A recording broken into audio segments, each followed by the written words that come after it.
Hello, all you lovely, lovely people. Mitchell Lee alongside Brandon too, and we are going to be talking about the movies that made January 2024.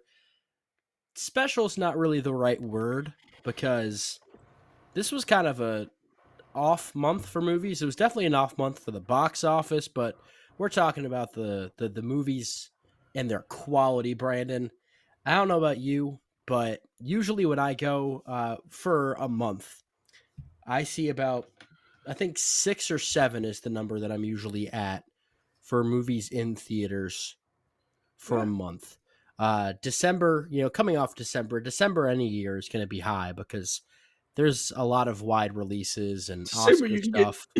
December you can get to like 25, 20 if you really No, want to. like I know some people are like that's ridiculous, but like he's not kidding. Yeah. December can get really high. Like I'm pretty sure I saw like 15 in December Yep. last year. But this January, I only saw 5, and I could have seen more, but schedules and a lot of stuff was just like, I know that that's coming to streaming soon, or I know it's going to be showing more frequently soon for reasons that we'll get into. Uh, so I'll just go ahead and list some of the ones that neither one of us saw, but maybe before the end of the year we'll get to. ISS was one that we were going to see. I'd heard okay things about it, but nothing was really drawing me in. Yeah. And if there's nothing coming out in theaters for like 2 weeks except you, and I don't go see your movie, that's a pretty big indictment on your You could advertising also and your promotion piggyback it. campaign. Yeah, I guess. You could also piggyback it off of like the next time you really want to go to the theater. Just like pop in and see that one. The premise sounds okay, If but it's yeah, still there was there, because nothing it like tanked. yeah. We, that's how weak this January was because that movie tanked and it's still in theaters. So yeah, I don't know. Go ahead and list some more, but I think ISS is probably the biggest one, right? Out of the ones we didn't see. Yeah. That came out the same weekend as Founders Day, which was more of a limited release that I've heard is just terrible. And that kind of intrigued me to see it more than ISS. I won't It sounds lie. like It's a Wonderful Knife situation. Pretty much, yeah. And by the way, people, if I sound kind of gross, I'm getting sick or I am sick. We're powering through it. But by the time I thought, hey, maybe I should go see Founders Day, it was gone. It will be on streaming somewhere at some point, probably. Yeah, like Crackle or something. I don't really know Yeah. what this Yeah. will be on. Then we've got Netflix movies like Lift Hmm. with Kevin Hart, which I heard was terrible. Which again makes me want to see it a little bit more. Yeah. Nice round out the bottom 10. You know. Yeah. And then there's also Self Reliance, which was a Jake Johnson movie that came out on Hulu that I had heard some good things about. My fiance Sarah seemed to really like it, Okay. Yeah. as well as The Kitchen, which is Daniel Kaluuya's directorial debut, which I had heard I'm was interested in that. fine. Yeah, I'm interested just for its Kaluuya's like debut. Um, yeah, I mean, it's just light. It's a light month this month. And then finally, some of the Oscar holdovers that were just Yeah, either extremely limited or they haven't really come out too much yet. For example, we've been dying to see Zone of Interest, and they just spoiler. No, I'm just now. kidding. I Did haven't you seen see it it? yet. No, I haven't seen it yet. I was kidding. Okay, we were going to see it, but we had a bachelor party that we went to this weekend, and the we also wanted to watch the NFL conference Shouts out. championship Yeah, games. So it's the schedule just didn't really align. It didn't happen. But given the fact that it was nominated it's for gonna Best happen this Picture, weekend. the Yeah, opportunity will present itself, and it's coming it's to a gonna theater happen that's this weekend. closer to me. So I'm sure it'll happen. All of Us Strangers is one I really wanted to get to, but again, it wasn't out very long. It just because it wasn't, it was like a runner up for a lot of Oscars. It didn't get Yeah, any nominations. So it it's dropped out of still in theaters really theaters quickly. at South Point, I think. but it's like one Really? showing a day or something like that. So it's like not even Origin worth it. got nothing, and so I still haven't seen Origin. To me, like, why didn't they just release Origin this year in like January? Because It that's a didn't movie seem to that have much of an seems Oscar push. right. It didn't have an Oscar push, and it seems like a movie that's actually somewhat interesting and would get you to go to the theater. Like I don't, especially with how light January was. Like stick this bad boy in January, February, and just like let it roll. Like I don't really understand. I get you bury movies in January that you really don't like, but I also don't understand limit release of like say Origins in December. I don't really understand that. And then finally, Society of the Snow was one that was on Netflix. It got, I want to say, one or two Oscar nominations. Yeah, And I started it. I watched about the first 30 or 40 minutes of it. Then I had to do something, and I just haven't returned to it, just haven't which gone back. that's on me. It was really good. I just, Yeah, we, we've had a lot of different things to watch. I mean, Marlon Wayans was calling. that's fair. I will say, I think Origins. I'll probably end up watching. I'll definitely watch Zone of Interest. I'm gonna watch Zone of Interest this weekend. Like, just I'm gonna watch it this weekend. I'll probably get to ISS since it's gonna still be in theaters. I guess. Probably next week is what I'm looking at. Maybe this week with ISS. But a lot of these movies, I'm like, I'll just wait until goes to like you said, like Crackle or I don't know something weird where yeah, I'll just find it somewhere. Like I don't know, like Founder's Day. Like, am I really excited to see Founder's Day? No. Do I want to No. see Founder's Day for the bottom 10 possibility of it? Yes, yes. That's really the only reason why. You wanted to see Founders Day for the same reason you saw War of the Worlds attack. Right. I knew. Well, that was like a fan made War of the Worlds movie, but yeah, yeah. Same premise. Same premise. All right, so let's start off the movies we actually did see with the projected box office champion of January. That was the box office champion of January, and that was the 2024 rendition of Mean Girls. I don't know if you know this about me, Brandon. I don't know why I was about to call you Mark. Your name is not Mark. Your name is Brandon. I'm looking at the director of the original Mean Girls, Mark Waters. I'm a big fan of that 2004 movie. I It's a good love movie. Mean Girls. I thought it was absolutely hilarious, and I know hopefully none of you will ever hear it because it has been scrubbed from the internet. But uh, back in the day, there was a little movie called A Bad Mom's Christmas, and I had some really harsh thoughts on it. And some people seem to think that I don't find female comedies funny. Mean Girls was really funny. Girls Trip came out that same year, really funny. Yeah. Bottoms came out last year, really funny. So that is just simply I not true. you have your hits and misses. You know, like you didn't like Just like Joyride all last comedy. last year. I, Yeah, I yeah, hated Joyride. yeah. Exactly. Yeah.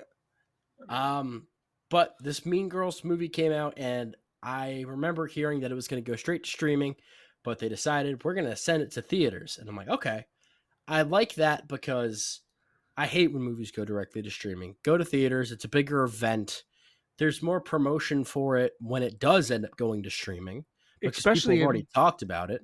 in this month of January, put Yeah, it in theaters. Yeah. yeah, exactly. You can make some money. But I don't know how a remake of this is going to go. And then I heard it was not a direct remake. It was based on the Broadway musical, which they seemed to try to hide in the marketing. And once the word got out, They people tried to weren't the biggest recover. fans of that, but the box office didn't drop off the way that a lot of people kind of expected to, Yeah. which means that, hey, maybe you should promote your movies as they actually are. Well, Don't try to trick the audience. That's not going to get people on your look, side, Paramount. this is no, this isn't like a Morbius situation where they try to make it sound like it's the MCU or they put Spider Oh, Man I in the I background. get what you were saying, but Yeah. no, I get when they had, No, like, no. that This fake image of Spider-Man in there. it's not the same. Like in the trailer, Regina George is singing. You have to know.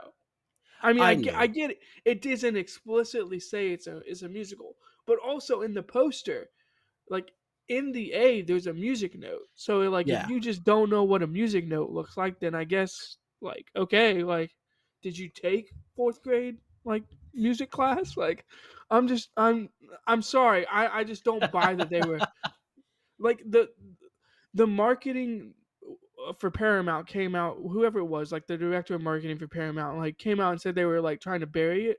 They're just trying to make people not feel bad because there's no way people didn't know this was not a musical. Like if you didn't know, like I'm sorry, like that's on you. Like if you do any research on this movie, it's clear as day it's a musical. To me it is. So I don't they weren't burying it. The director just came out and said like later that they were burying it because they felt bad that people were like felt like they were getting lied to. And that's not what happened. It's not a Morbius situation. It's not Madam Web and Craven the Hunter and Venom where they're trying to make it like the MCU. And there are multiple people who think like those Sony Spider Verse movies are Spider, Sony verse movies are in the MCU. It's not part of the MCU. Sony's trying to piggyback off of that and make money off of it. And that's where like you're lying to your audience then. That is not what Mean Girls was doing. I'm sorry. It's just not. Just flat out This wasn't. movie was directed by Samantha Jane and Arturo Perez Jr. and stars Angry Rice, Angry I Rice, I and I Gory Rice. I'm gonna call her. You remember look. when Kevin Harlan did the Angry Whopper? You know Ever since Miss that. Ellis, you have like made fun of me for like trying to pronounce people's names. So I just I mean, I can try, but I'm good. She was actually fine. She was fine. I will get to my thoughts I, on the specific performers here in a bit, but yeah. Angry Rice, Angry Rice, Frustrated Rice, whatever her name is, Renee Rapp, Ollie Cravallo, or I'm just going to call her Moana, just like everyone calls Christopher Mintz-Plasse McLovin, even though that movie was like almost 20 years ago. I'm just going to call her Moana forever because she's Moana to me. And then Christopher Briney as well. And I've got to say personally that the decision to not market this as a musical was a bad decision because I hate when they trick the audience, but also a good decision Okay. because So after my I whole hated spiel, the you music still in this think movie. okay, but after my whole spiel, you still think they were tricking the audience? I don't understand. How I were don't they? think they were tricking Explain the how it was audience. I marketed just think as like they were tricking them. it was more lying by what's it called? Not Why am I explicitly blanking on the saying term? it's Mean Girls the Yeah, musical, yeah, no, like they like didn't not advertise the explicitly fact that coming it out and was a saying like musical. They it's just the didn't also musical. advert the yeah. Like they left like little breadcrumbs, but they weren't like in your face about, hey, this is a musical. So I could see why Okay, some people were I get very that. very surprised when they I'm got gonna there and there backtrack. were musical Yeah, numbers. I'm gonna backtrack and say I understand what you're saying with that. Like if they had just come out and said this is Mean Girls the musical, I think it would have been fine. But I do agree with you. They were kind of hiding behind the fact that you can just like say like oh Mean Girls and like put stuff in it and whatnot. It'd be fine. But yeah. I mean, go ahead. Angry Rice, or I can't say her name without wanting I to think I laugh. think it's in I think it's Angori. It's Angori Rice. All right, Angori Rice. That's just that's what I'm gonna call her now. I loved her in The Nice Guys, which if you haven't Yes. seen The Nice Guys, please check that out. It's one of the best movies of the 2010s, and I say that with my whole chest. I thought she was horrible in this. I'm sorry. I Hmm. thought she was very bad, Like very bad. especially when it came to the singing. I Okay. thought she was Interesting. horrific. And Yeah. I don't I like being mean like that, but it is what it is. I'm not gonna lie about it. I just did not think she was good. okay. So I think put She up next lacked to personality. Her voice had no character to it. It was bad. yeah. I'm not gonna go that far. I think she was fine. Like she was maybe a little bit below average, but I think it was because she was put up next to Renee Rapp. Now shout out I was about to say that as well, maybe. Shout out Charlotte, North Carolina native Renee Rapp. Represent the NC. She killed it as Regina George, and Jaquel Spivey. Also apparently went to Sanderson High School in Raleigh. Also killed it. So I don't know how they got all these North Carolina like natives to to be in this movie, but I think Jaquel Spivey and Renee Rapp are the cream of the crop in terms of this movie. Regina George and Damien Hubbard are clearly like the two best characters in this movie for me, and so maybe that's maybe why you're thinking Katie Heron character like Angry Rice and Gory Rice wasn't as good. Yeah, you got it too. I did the same thing. But yeah, maybe that's why. Maybe putting it up next to like another character like that, it just felt lacking. Which I agree with. I think it was lacking. I just don't know if it was horrific, as you would say. I thought it was pretty bad, but Renee Rapp was definitely the highlight of the movie. And I mean, is she as Would good as would Rachel McAdams? right? No, but I think Rachel McAdams set the bar so incredibly high. I Yeah. think that if anybody was to become a star off of this movie, it would be her. She was the only one, apart from Moana, that when she was singing, I believed it. Uh, just though those two were the best, and I do think that Jaquel Spivey as Damien, the best friend of Moana's character, I thought that those three were the best, and everyone else just kind of Was there? existed. Yeah, that's a good way of putting it. Even Tina Um, Fey, which made no sense because Tina Fey and Tim Meadows were in the first Mean Girls, and it felt like they didn't quite belong in this one. yeah, it was weird. Like they're the same characters in that movie, right? Like they're playing the exact same parts. Are they not? Or are they? Yeah, Am I missing that? Yeah, they're playing the exact same parts. So I don't know. Yeah, it felt kind of out of place. Yeah, I definitely think Damien is the best character probably, and Regina is right behind him, or like 1A, 1B, like whatever. Regina George's song is probably the most memorable, and even then, it's not that memorable. So yeah, when she's kind of singing like, "I am Regina George," I'm not gonna sing, but when you don't sound like anything like Renee Rapp, Brandon. no, I don't. But like that's probably the most memorable song, and I guess that's where we're at with it. Is it's a fine musical. It it's just I not I like thought I thought anything the music special. in I thought the music in this movie was quite bad. Yeah, yeah. I There was mean, some it stuff is that I what thought it was really is. funny, and I think that Renee Rapp really elevated the material. Yeah, Uh, but the musical numbers just I saw a clip that went viral that made me feel really bad before I saw the movie, but after I saw it, I'm like, oh, this makes sense. Where there were audience members groaning at the fact that another musical number was coming up, and yeah, I like audibly like, oh yeah, man, and it yeah. wasn't like one or two; it was like half of the crowd of a sold out audience, so it was But very clear. Which again, I felt bad, but then I saw the movie and I'm like, I kind of get it because the dramatic stuff it doesn't work as strong as it does in Mean Girls. yeah, Comedic stuff, the original doesn't work as strong with the comedy either, but it's serviceable. It's definitely serviceable. But the music just, it's it's like they lacking. didn't It's know lacking. right. Like I had trouble with a movie that came out last month, The Color Purple, and I thought I don't really think, and I've never seen the Steven Spielberg one, so I don't have that to compare it to. But I watched that movie thinking the director didn't really have that seamless transition to where, all right, this is where a musical number needs to take place, and we're going to transition into it. Yeah, It I agree just with seemed that. very herky jerky, and It's all over the I place. still liked that movie, but I wanted to love it. And that Right. movie had amazing performers. Like it had a Fantasia Barrino, it had Danielle Brooks, it had Corey Hawkins, and Taraji. Taraji P. Henson doing the musical numbers. This doesn't have those. I mean, Renee Rapp's doing a really good job, but it doesn't have those big performances and big voices that did. So it'll feel even more herky jerky than something like The Color Purple did to me. Yeah. You know what? Now that you say it was gonna go to streaming and then they put it in theaters, it kind of feels like a movie that they were trying to make for streaming almost.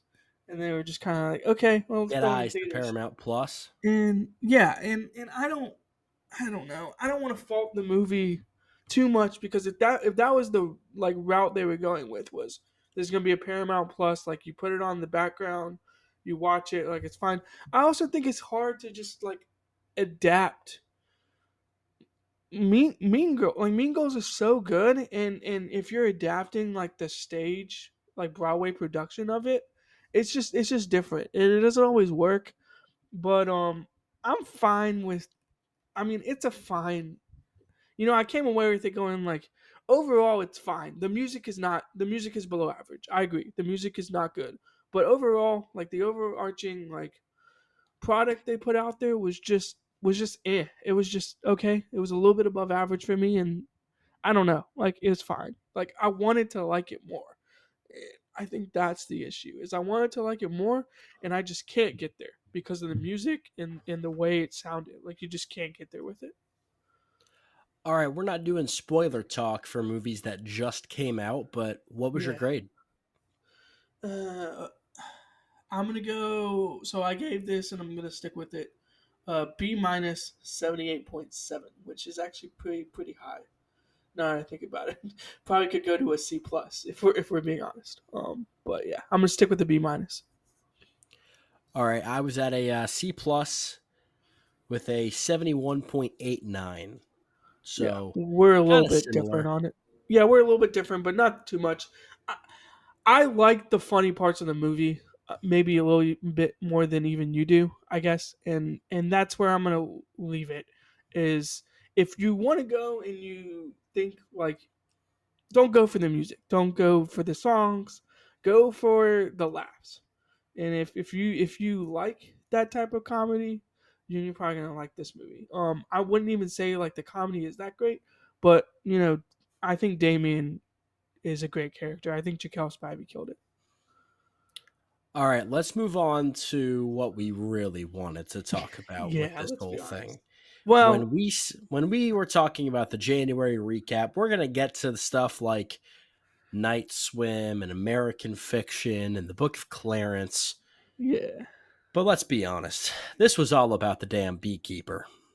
This was the What a movie movie. that Brandon and I did a triple feature on the second weekend of January. We saw American Fiction, The Beekeeper, and The Book of Clarence. And spoiler alert, we were positive on all three movies. We left all three movies taking something positive away from it.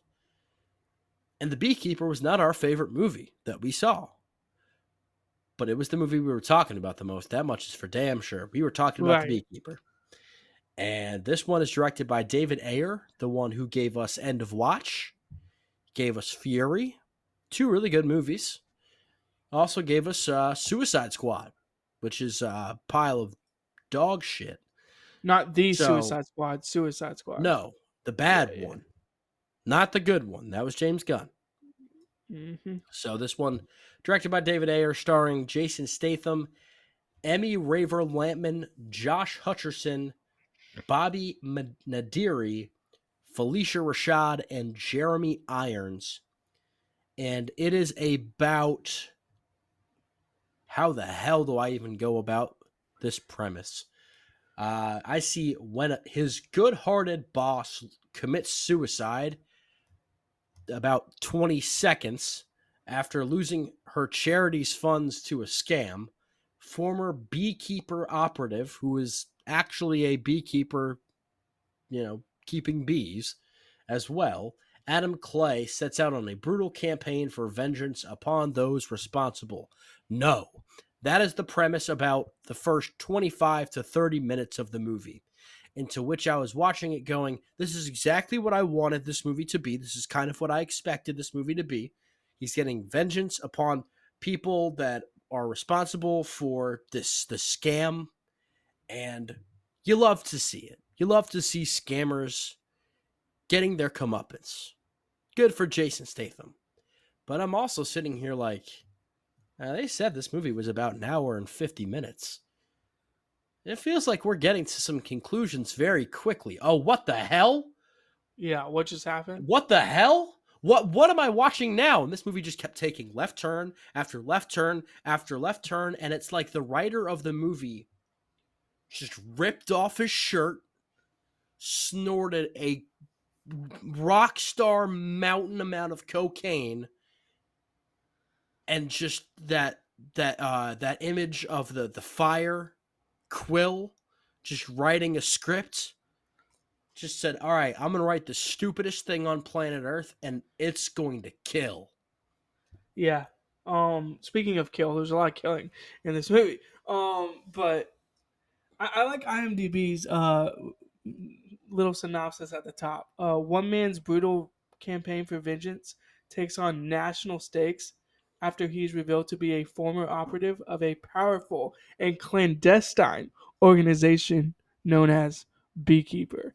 I just think that is hilarious. It is so funny that he is actually a beekeeper in real life. It's not. It's like a cover up for like what he actually is, which is, I mean, yeah. This isn't a spoiler. It happens in the movie. Whatever. He is a mix between John Wick and think of the most cold-hearted but like loving. Like it's a crossover between the Gentleman and John Wick. Is that the best way to put it? Like, I mean, that's basically what it is. Like Wrath of Man plus John Wick combined. Like that's I what it would is. say that it starts off like John Wick meets Wrath of Man, Right. and then it ends up being Face Off, Yep. but dumber. See, but you're saying that I as and like and as I like say that as it's a someone critique. I say that as someone who thinks Face Off is one of the best movies of the 90s. Right. Okay, maybe Right. not best, but like I love that movie so much. It's the dumbest thing I've ever seen in my I life. don't think it's a They critique. change faces, Like Brandon. yeah, That's part of yeah. the damn movie. And That's they like a don't magic tell in their disguise thing. families or anything. They Yeah. just Yeah. change faces. So yeah, I mean the plot just gets absurd, and I'm here for it. Like it sounds like that's a critique, like it's dumber than Face Off, but it's a positive. I like it.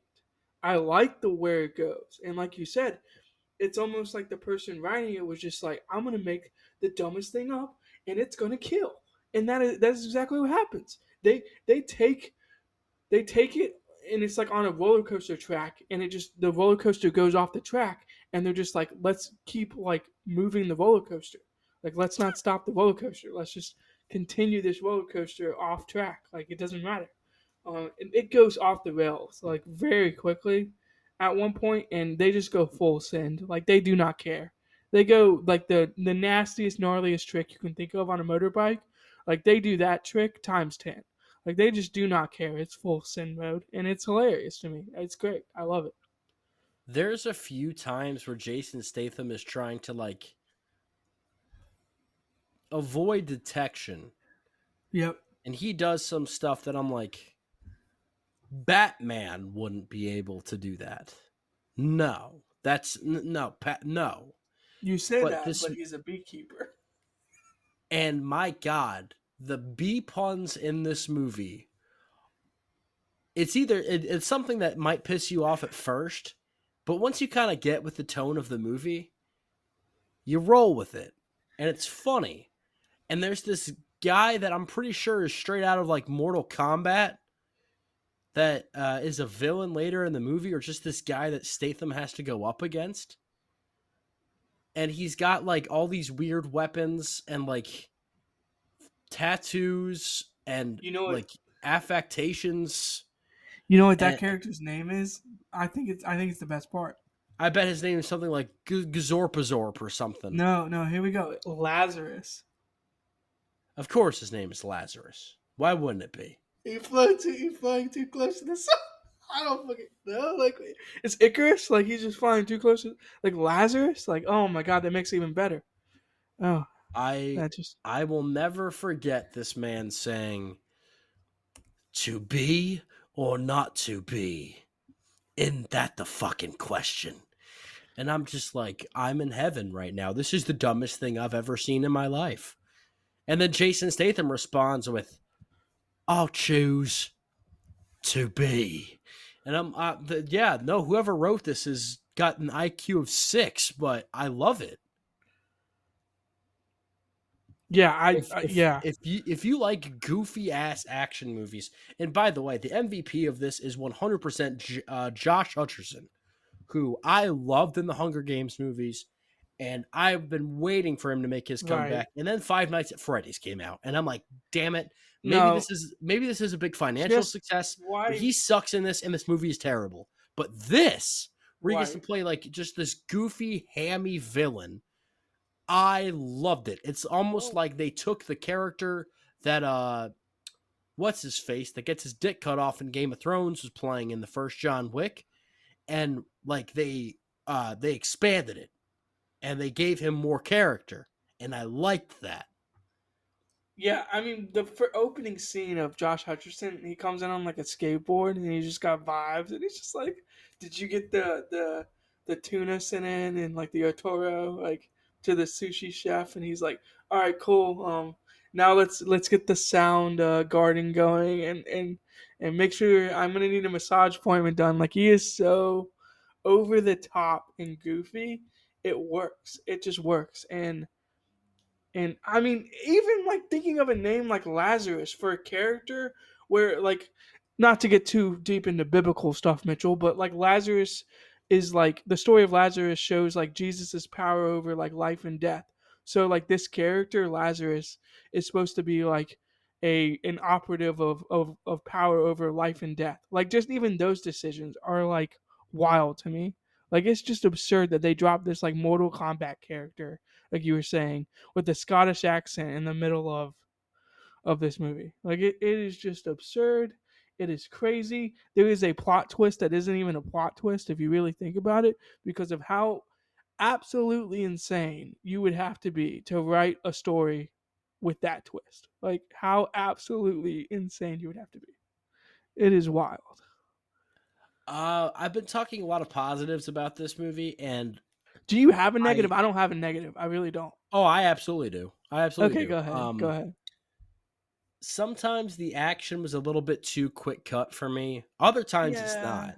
It was It's also really inconsistent in loud. that It's way. really loud, and It is a loud movie.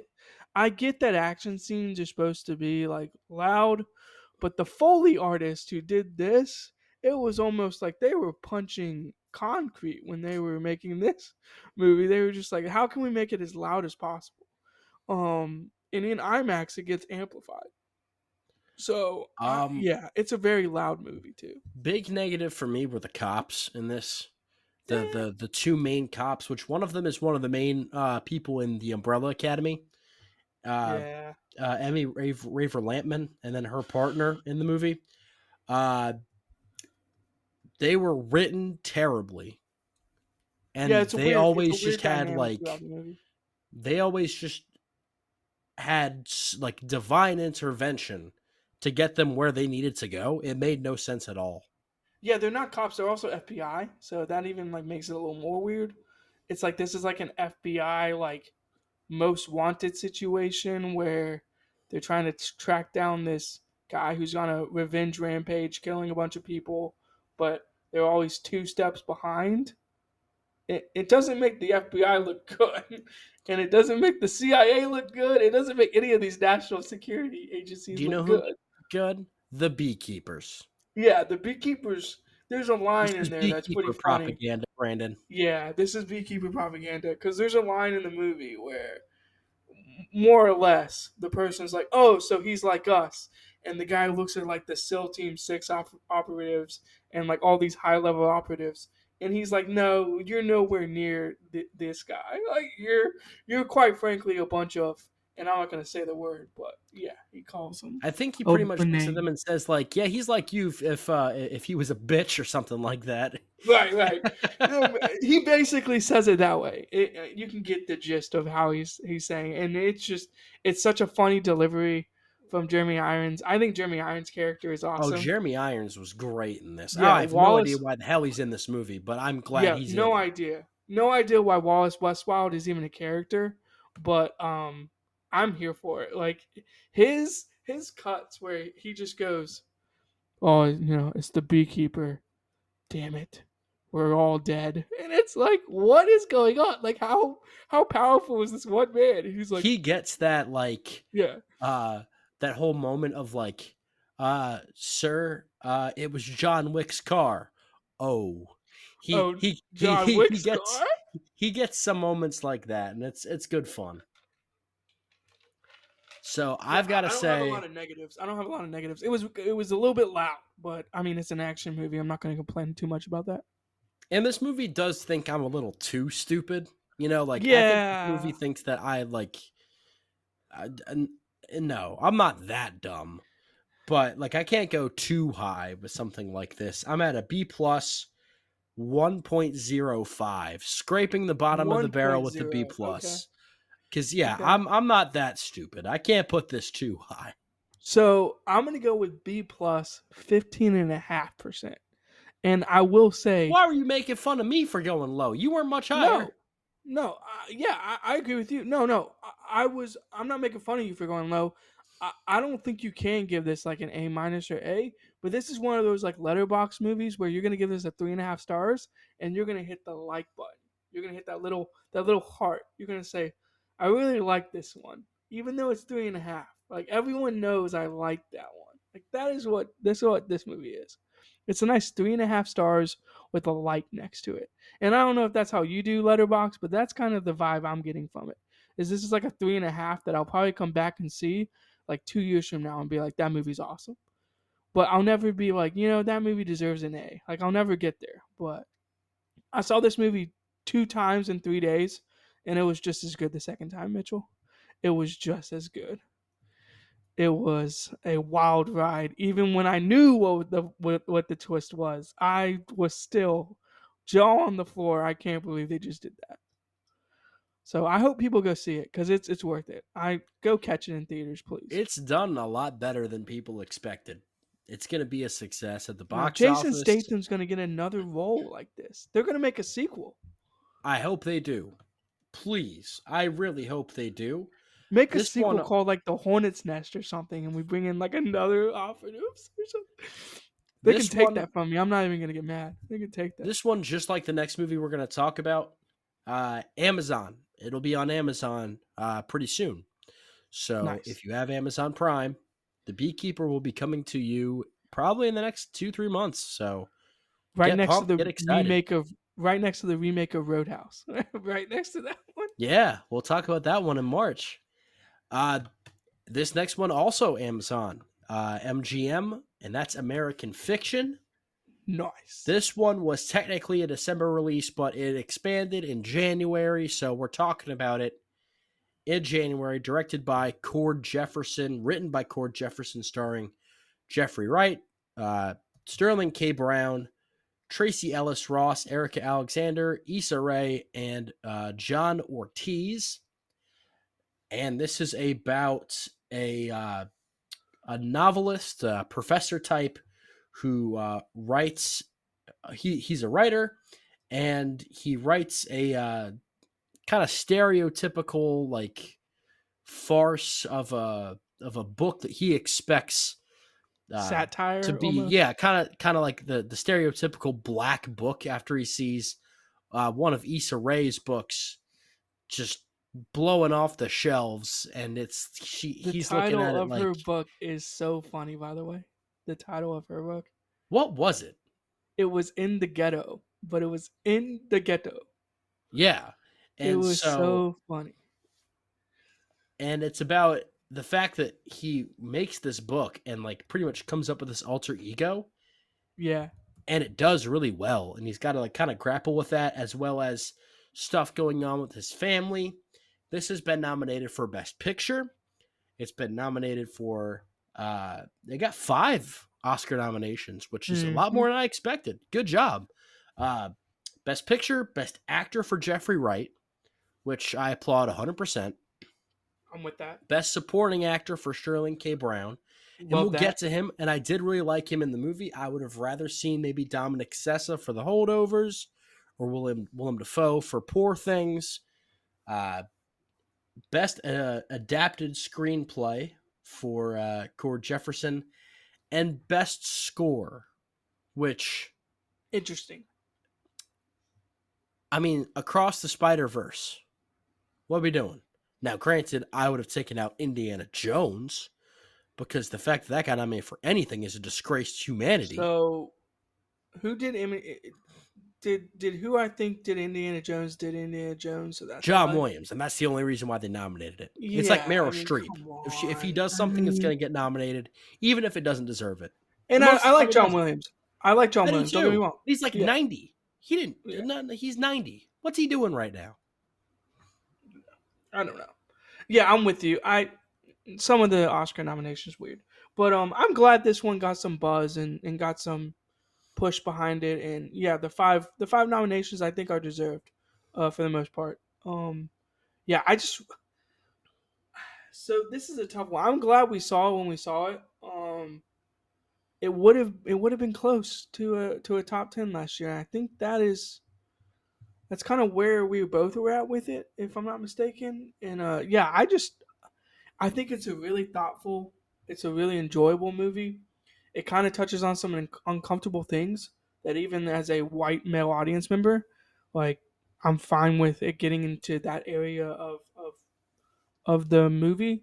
And yeah, it's just witty. Um, and I really really enjoyed it. I guess is the best way to put it. Is it's probably not a movie exactly for me, but it made me feel like I was included, and I think that's kind of where I'm getting at with it. This ended up being my number 15 movie of Yeah. 2023. So it got really close. I think a lot of people had issues with the different tones. They didn't Yeah, like it's the way weird. that the film concluded. And to be fair, I wasn't the biggest fan of how the film concluded either. I was Uh, actually going to ask you, are you sure exactly what happened at the end of the film? Like they don't really make it obvious. I know what happened. It was just, I wasn't, I get what I they were don't want to going spoil for. things, but like they almost No, made no, like no. three alternate endings, and it Because was this like movie's still kind of growing and more people are seeing it as it's right, right. expanding more after the Best Picture nomination. Yeah, that's fine. I, I I don't want to spend a whole lot of time on the end. I think that there's a big difference in between the tone of kind of the comedic elements of this guy and his alter persona of Stag R. Lee, and His also the stuff going on with his pseudonym. family, which Yeah, is his pseudonym. a little bit more focused on Sterling K. Brown, who Right. I for whatever reason I thought Sterling K. Brown just like completely went away. He was in everything for like 2 years and then he just kind of disappeared. So I thought, oh, his moment came and went. I really liked him. Hopefully he comes back. And he came back in a big way with this one, getting an Oscar nomination. So I'm very happy to see that. He played this role exceptionally well. He has a few moments with the woman that plays his mother. I think her name is Leslie Uggams. And Yep. she has I think she has like dementia or Alzheimer's or something like that. She has Alzheimer's, and it's like early onset Alzheimer's, so it's Yeah. not all there, but you can tell it's slowly deteriorating. So Sterling K. Brown has a few moments with her that are really good. Him and Jeffrey Wright had a fantastic rapport together. And Yep. this is actually the first movie where two black male co stars nominated for Oscars. Which is cool. Shocked That's that it took awesome. this long, but Yeah. also big props to Jeffrey Wright and Sterling K. Brown because they were both really, really good in this movie. And I think that as much as I mentioned that I would have maybe rather seen Dominic Sessa or Willem Dafoe, Sterling K. Brown, this isn't a America Ferrera situation where I'm saying I just don't think you deserve the nomination for this one, and it kind of pisses me off. Uh, Sterling K. Brown did really good work. But this is the Jeffrey Wright show.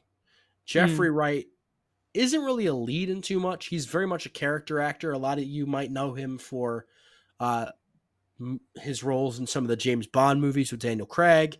I feel like he's been in a few Wes Anderson movies. He was Commissioner Gordon in The Batman and killed it in that. The first thing I ever saw him in was this movie in 2011 that I'm hoping and praying the randomizer lets us watch soon called Source Code. It's one of I've never my seen it. favorite I've it's never one of seen my it. favorite sci-fi movies the last 15 years, It's and he pretty awesome. much plays this like this guy that comes up with this computer program, and he's great in the movie. And that was my introduction to Jeffrey Wright.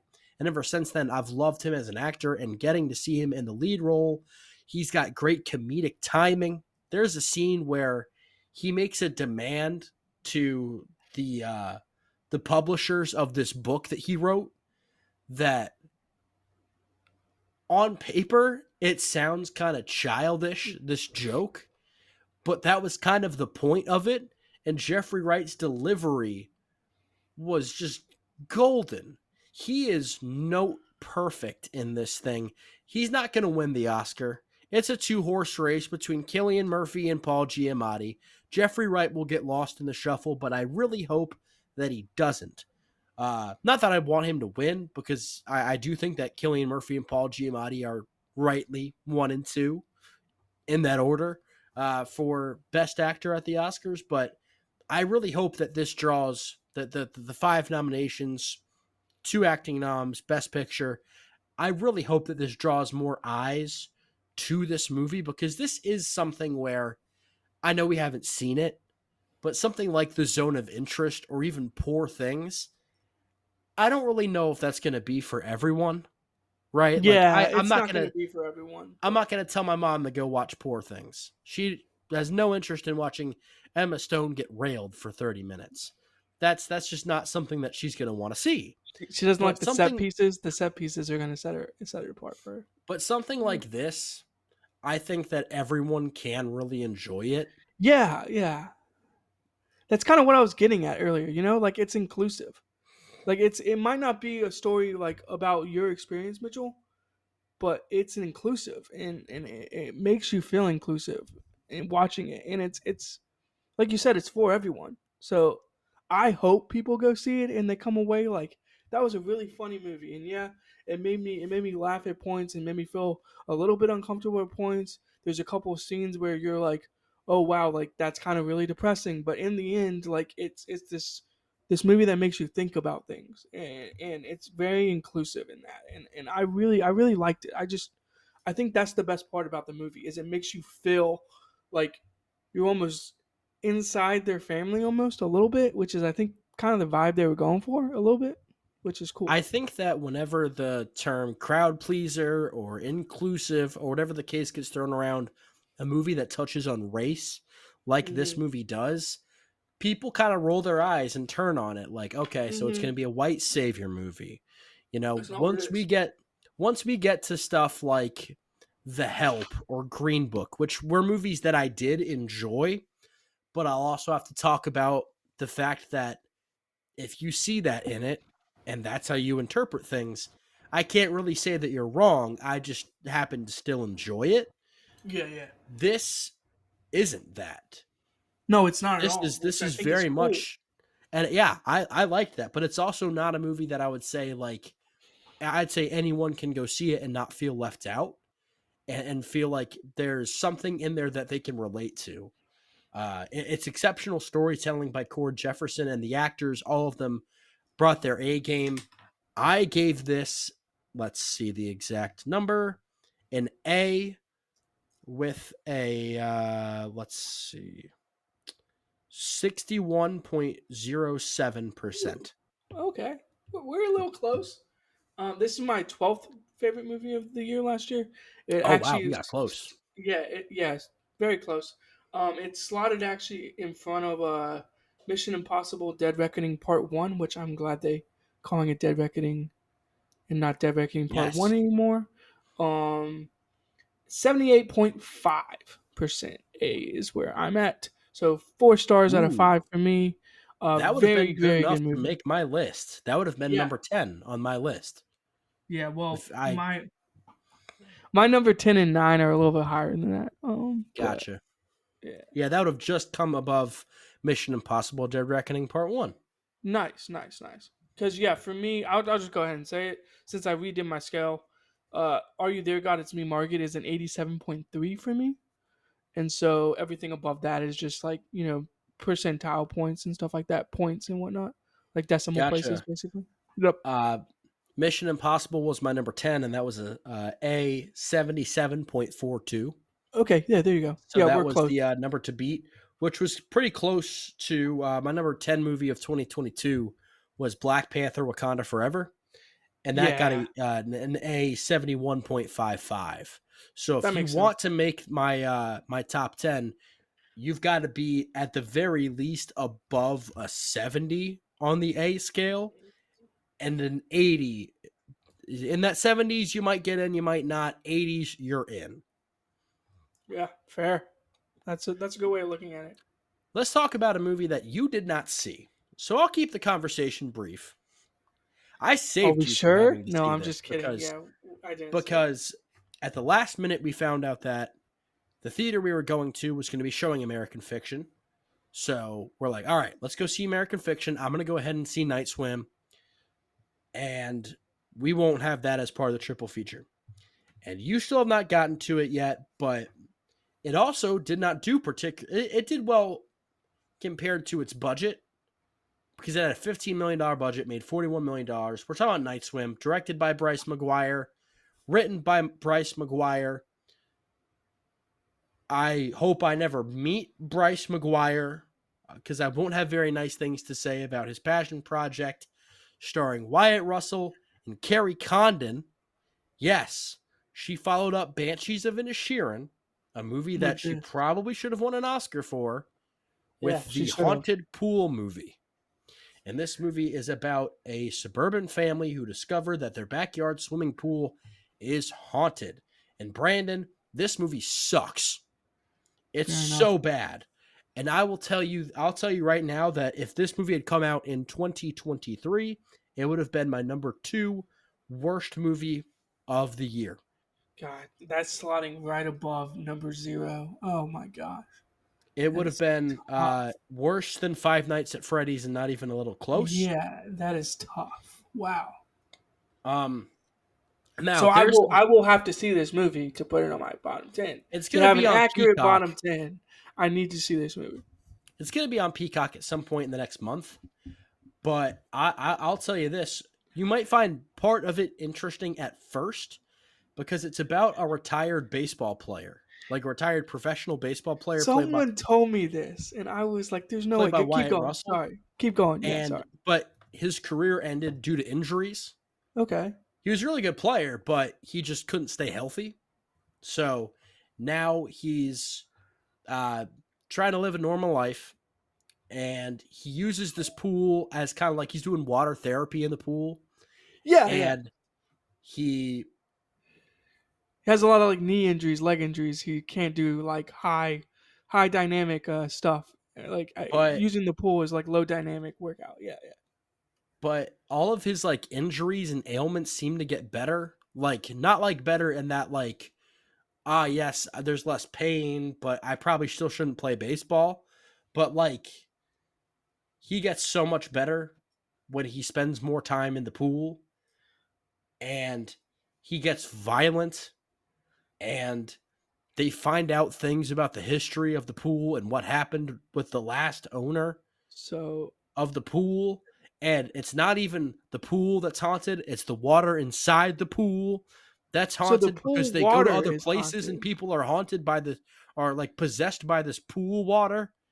It's dumb, Brandon. So It's it's stupid. magical pool water that like possesses people. Yes.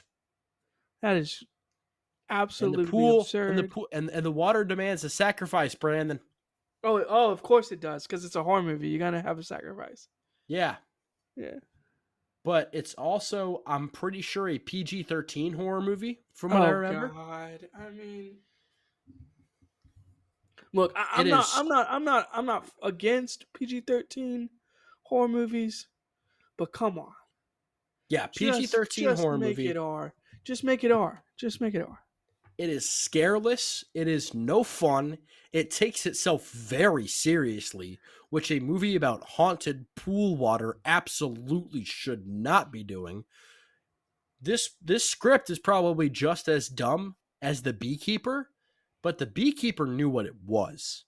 Right. The Beekeeper knew we're here to have a good time. Night Swim is like, no, we're dead ass serious. And that was the exact wrong way to play this. It Yeah. was, I don't really want to spend too much time on No, it because no. as soon as I said haunted pool water, y'all should have gotten the damn gist. It's, I'll tell you, Brandon, this movie was an hour and a half It's not bad. and it felt like it was 3 hours. It Oh felt longer no. than Killers of the Flower Moon. I just wasn't engaged. Like when I got out and I If found out you're gonna only an hour and a be half had passed, I was shocked. You could have told me that was a 4 hour movie. Now I'd have believed you. if you're gonna be a bad horror movie, get it over with. Be Or like have Winchester. fun. Be like Winchester. Get in, get out. And that's a horrible horror movie, but there are levels to this. That's like a D minus. That movie, at the very least, I felt like it moved. Maybe it moved in place, but it moved a little bit. I hated the movie, but it didn't drag its feet like this It's did. kind of cheating on on the pedometer. Like you're doing your steps and you're just walking in place. It's kind of a little bit of cheating. Like it's not really like taking any like steps forward. Yeah, I'm with you. Go ahead, grade, lay it This on is an us. F 20.83. Wow, that's bad. Hold For on, let me. reference, Little Man was an F 12.67.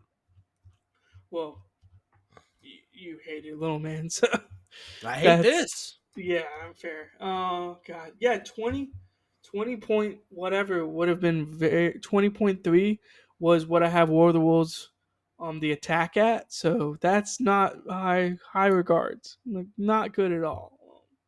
Wow, I can't wait to see this. I'm probably gonna give it like a 20 something. I can't wait. 22% on Rotten Tomatoes seems too high.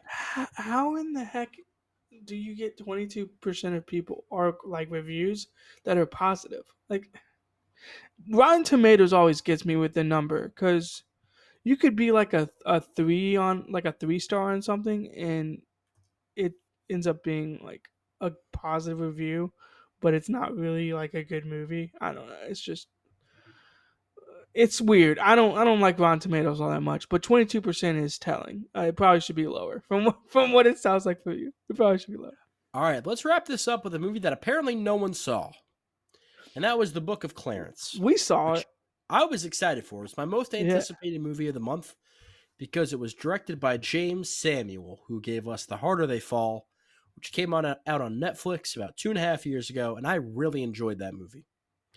It was one of my like 25 favorite movies of that year. Really enjoyed it, and I thought, I hope this director continues working with the ambition that he has. And that was very much the case with the Book of Clarence, which is about a down on his luck man named Clarence living in AD 33 Jerusalem, who looks to capitalize on the rise of Jesus Christ, claiming to be a new Messiah sent by God in an attempt to free himself of his debts and to start a life of glory for himself and his friends. The stars Lakeith Stanfield, Omar Sy, R.J. Seiler, uh, and a whole slew of other people, some of which I wish I didn't know were in it. Because there's one person in particular that I really wish I had not known was in it. And I'm not even going to talk about him. We know Brandon. We know the person. A very well known actor. And I actually thought that his role was quite stupid in this. Uh, it was very weird. Uh, Oh, yes, yes, you yes. know Let's who I'm just talking about. skip over it. Let's skip You know who over I'm it. Yeah, talking yeah. about. We can skip over I am not a religious person. I'll get that out of the way because I do think that that is important when it comes to this movie. Because this movie apparently has offended some people for being blasphemous or something like that. I look, how you I'm engage with somewhat media religious and I could is care how you less, but engage with media. yeah. But I don't engage with it that way. And I thought that this movie was really interestingly made. I thought it featured some fantastic acting on the hands of Omar Sy, R.J. Seiler. R.J. Seiler, I wish was in it more, and I wish was in more things. And I also thought that Lakeith Stanfield was really great in this. I just love him in general. He has to play dual roles. And we talked about Now You See Me Too. Whenever you have to play a twin of somebody, that's usually very bad. You shouldn't do it. Yeah, you shouldn't never But do that. Lakeith You should just Stanfield had to play twins, and I thought he did a really good job of it in this. He's one of yeah. my favorite actors working right now. I'm glad they took a big swing with this. James McAvoy's another one that's in it. Not as prominently as I thought he would be, but still very good. This movie takes some big swings. And I'm proud. I'm happy that James Samuel did that because we need more directors that are not going to play it safe and play it so commercial. And this definitely This is it bombed. farthest thing This from commercial. you know Yeah. this thing did terribly. But while I'm happy about it, again, sometimes you take a big swing and you hit, and sometimes you take a big swing and it doesn't hit. And this movie contains a lot of both because I think that it's got it also it's 2 hours and 9 minutes, and this one probably could have shaved off about 15-20 minutes as well. Mm, subjective. I mean, yeah, could have. uh, this movie has a lot of comedic elements, and then the last 15 are suddenly very bloody and very serious, and the two tones just didn't really mix well for me personally. Yeah, I'm kind of giving you a look because I'm trying to formulate my opinion on that. Yeah, it's just weird. It's just a weird tonal balance between really the first hour and 45 minutes of this movie, and then all of a sudden it turns serious, which isn't a bad thing. But then you add in the actor slash character that shall not be named, and it gets even like more bizarre. And It just gets goofy. yeah, it gets goofy at one point, but it's still serious. Personally, I am somewhat religious. Like, I'm not gonna say I go to church every Sunday, but like, I know I've read the Bible. I know like the stories about of the Bible. Um, yeah, I personally liked the uniqueness. I guess you could say uniqueness of the way it was kind of told. It was just different. It was like a different telling of like these different stories of the Bible, and I'm personally like not offended by the route the director took with it and the story that was being told. Like I thought it was interesting, it was unique. Was there some other things they could have done? Sure. But for the most part, I really enjoyed myself in terms of I liked Lakeith Stanfield's character and I liked him interacting with RJ Seiler as It's good Elijah. And chemistry. I think that chemistry really carries the movie throughout. And if you like those two characters and the way they kind of bond and the chemistry between those two, then you're gonna like this movie. Like I think it works. Yeah, are there some parts that are kind of weird? Sure, but like I'll just go ahead and say it. Like James McAvoy is Pontius Pilate. I thought he did a pretty good job with that character, given what he was given, and I thought it was an interesting take on like Pontius Pilate. Like we've seen in a lot of Jesus movies, a lot of stories and tellings about Jesus. Like Pontius Pilate is like this awful human who, like, he's here to kill Jesus, and that's not exactly the take that we get from James McAvoy. And I like it. Like I'm with you. Take more swings. Swing for the fence. If you strike out, so be it. If you hit a little dribbler to second base, like so be it. Like whatever. Like I'm for it. I'm really sad this is bombed at the box office, and it almost seems like it was intentionally buried in January behind a lot of like films.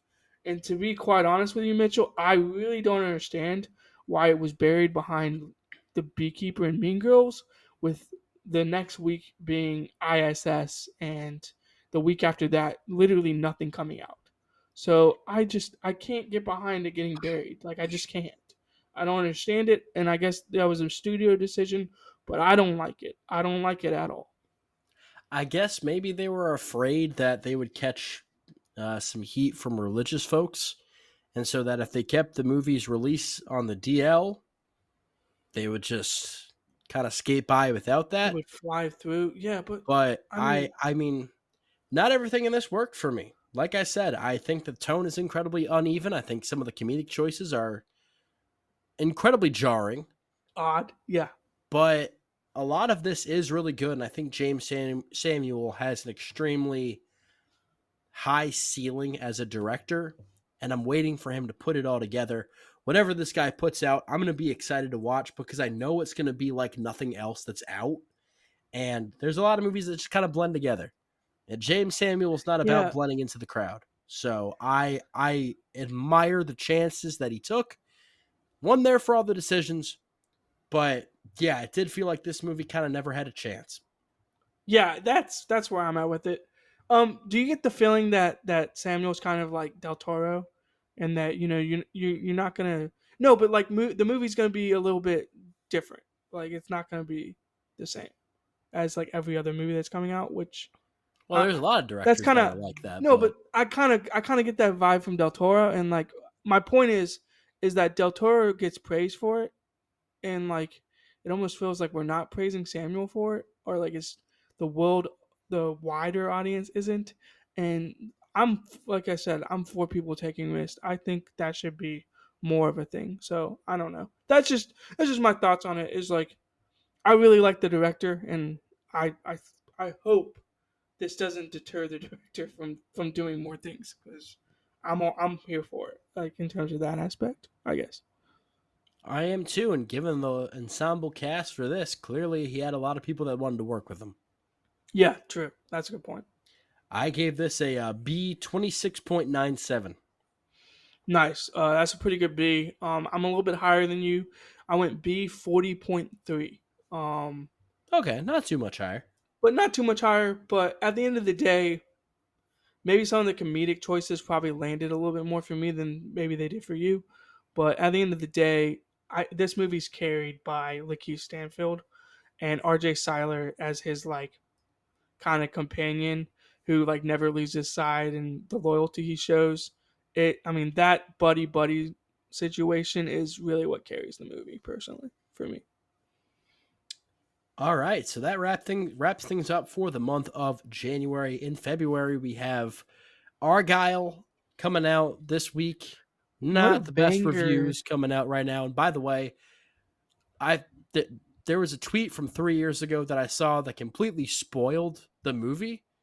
That was just about like Matthew Vaughn's next movie is going to be about this, and it's like, oh, so oh, As long as you Eh, didn't like or retweet that, I shouldn't have a problem not saying I'll anything. show you it after you've seen it. Yeah, that's fine. That's fine. Not Madam personally, I don't really care. It's probably not gonna be that big a deal for me, but yeah. Madam Web, uh, Bob Marley, One Lisa love. Frankenstein, Drive Away Dolls. We've got some Yeah. re-releases of Les Mis and Tenet coming out.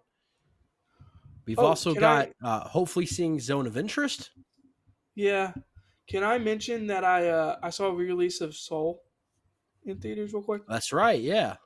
and that movie is still as awesome as when I saw it in 2020 during COVID. That movie is killer. Movie's You got a awesome. grade? Yeah, give me a sec. Let's see. I think I put it somewhere. If I didn't, then I remember exactly what I gave it.